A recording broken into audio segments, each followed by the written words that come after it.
välja.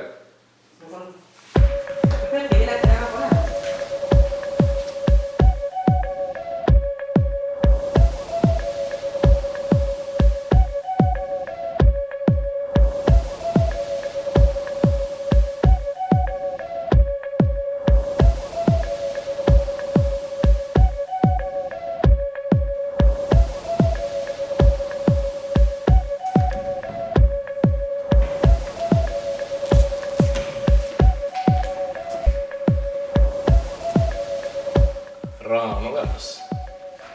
Kraami teid on? Jah, ühel ajal annab üle. Väga hea.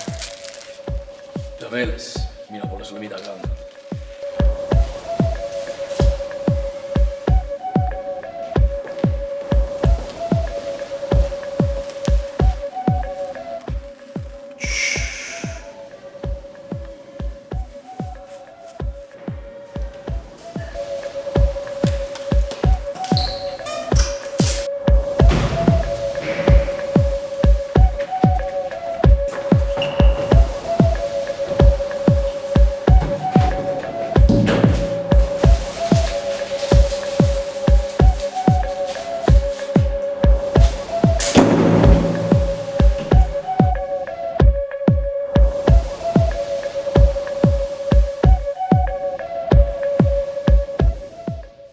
Igal aastal lämbub Eestis närimiskummi kätte keskmiselt 13 õpilast ja 1 õpetaja ning haigestub kõhulahtisusse ehk düsenteeriasse enam kui 300 õpilast.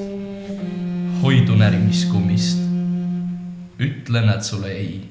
Tähelepanu, tegemist on sõltuvust tekitava tootega. Toode siis sisaldab järgnevaid keemilisi ühendeid. Magusaine E420, magusaine E965, niiskuse säilitaja E422, magusaine E421, 495, E962, E950 ja fenüülaineid. Üleliigne tarbimine võib põhjustada kõhulahtisust. Kõrvalnähtude tekkimisel konsulteerige arsti või apteekriga või jookske nuttes ema juurde. Memme musi aitab alati.